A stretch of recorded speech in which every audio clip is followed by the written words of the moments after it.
Hello everyone and welcome back to A Hoarder's Heart. For today, it's going to be very short and sweet, but hopefully giving you a little Christmas decluttering motivation.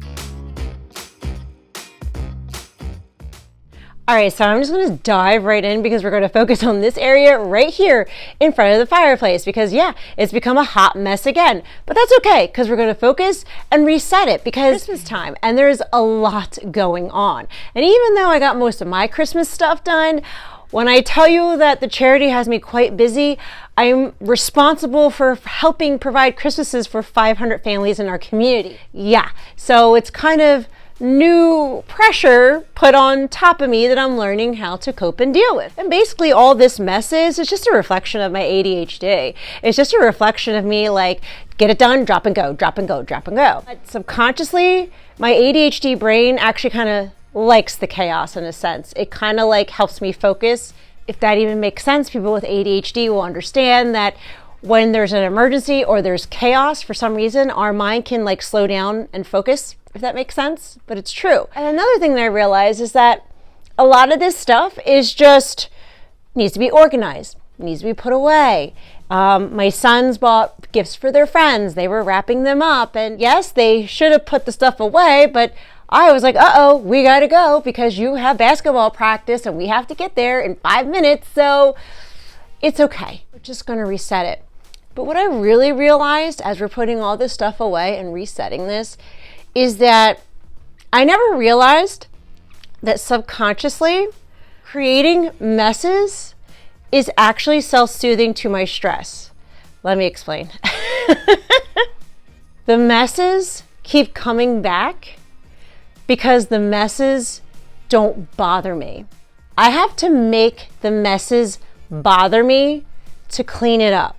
My entire life as hoarding disorder, ADHD, as a child, this is a reflection of my room as a child and always my safe space.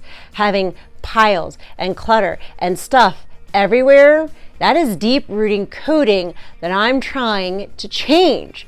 But what I really realized was that I only clean up the mess when I make it bother me, because otherwise, subconsciously, it self-soothes my stress. Now, I've been learning new coping mechanisms that has helped with my stress. It's just, this one is just old habits.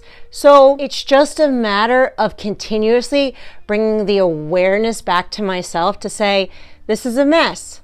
I want it reset. What triggered it to bother me was that now for Christmas Eve, I'm having a lot more people that I normally have. And I can't have this here because I'm going to have to place chairs behind the fireplace to make more room. And I don't want to feel embarrassed when people come in and be like, wait a minute, I thought you were cleaning up your messes. What's going on? Why is it messy again? That's what triggered it to bother me. So now that I kind of brought that awareness to myself, it kind of makes sense as to why I don't do 5-minute hot spots or try to reset it at night or try and clean up more sporadically, because if it doesn't bother me, I'm not going to focus on it. I'm not going to pay attention on it. Where my attention is right now is trying to get all these toys organized and ready for charities and different families. And it's a lot of pressure, but that's where my focus is on. That's where I'm hot and bothered, making sure that all of that is taken care of. And having the mess back here for some reason helps me deal with that stress and that anxiety, trying to make sure that everything works out the way it's supposed to for the charity.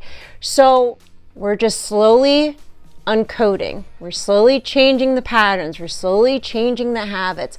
That's why right now we're cleaning it up. We're putting it back because I do want it to subconsciously bother me that there's a mess instead of the other way around. These changes, they take time. This is a mental disorder. This isn't like a really bad habit. This is the way my brain has been wired since I was a child. Now, it's not going to be impossible for me to change. It's just going to take me a little longer than everybody else. You know what? That's okay, because I'm giving myself grace, and I want you to give yourself grace. If you tend to be a little bit on the messy side, it's okay. There's no big deal. We'll reset it. Okay. There's nothing wrong with you. There's nothing wrong with people who are messy, and there's nothing wrong with people who have hoarding disorder. Very good people. It's just For some reason, the programming in our brain thinks that this is very comforting, and it just takes a little time for us to reset it, to change it, and that's okay because we're doing it in baby steps. And with that, we were able to reset this space fairly quickly. I was able to put things away, throw things out. That way we're clearing out this space because Christmas is getting closer and I want this to look really nice for when people come over. Now, I have a quick question. The carpet is starting to bubble right here and I don't know how to flatten it. I don't know what to do or what's causing it.